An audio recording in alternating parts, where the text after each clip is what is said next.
जहां कभी साथ जीने मरने की कस्में खाई जाती थी, वहीं अब छोटी छोटी बातों पर रिश्ते खून में रंगने लगे हैं। पति पत्नी के बीच बढ़ते तनाव अब किसी फिल्मी कहानी नहीं बल्कि कड़वी हकीकत बनते जा रही है। ऐसा ही एक दिल दहला देने वाला मामला छत्तीसगढ़ के जसपुर जिले से सामने आया है, जहां एक पत्नी ने अपने ही पति की हत्या कर उसकी लाश सूटकेस में छुपा दी और फिर बेखौफ होकर ट्रेन से फरार हो गई।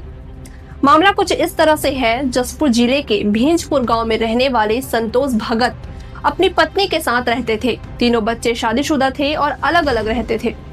बताया जा रहा है कि मृतक की पत्नी मुंबई में काम करती थी और बीच बीच में गांव आया करती थी। 7 नवंबर की रात दोनों के बीच किसी बात को लेकर जोरदार विवाद हुआ। इस दौरान गुस्से में आकर पत्नी ने अपने पति की निर्मम हत्या कर दी। हत्या के बाद उसने संतोष के शव को कंबल में लपेटा, फिर एक बड़े ट्रॉली सूटकेस में भर दिया। अगले ही दिन यानी 8 नवंबर को वो ट्रेन से महाराष्ट्र की ओर फरार हो गई।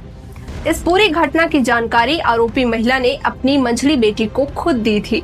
बेटी ने 9 नवंबर को गांव आकर अपने बड़े पिताजी विनोद मिंज को सब कुछ बताया। इसके बाद विनोद मिंज ने दुलदुला थाने में रिपोर्ट दर्ज कराई। पुलिस ने आरोपी पत्नी के खिलाफ हत्या का मामला दर्ज कर जांच शुरू कर दी है।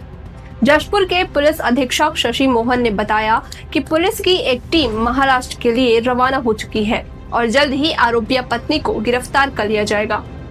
फिलहाल हत्या की असली वजह का खुलासा गिरफ्तारी के बाद ही हो पाएगा, लेकिन इस वारदात ने पूरे इलाके को सन्न कर दिया है। घर के अंदर सूटकेस में मिली लाश, इस दर्दनाक घटना ने लोगों को झकझोर कर रख दिया है।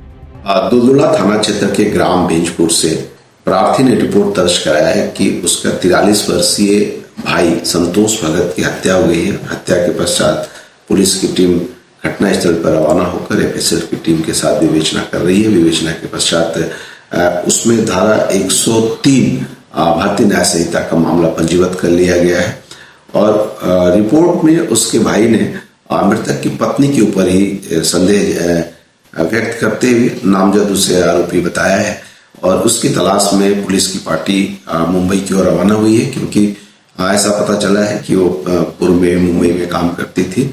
उसकी गिरफ्तारी के पश्चात हत्या की वजह का खुलासा हो पाएगा। विवेचना कार्य जारी है।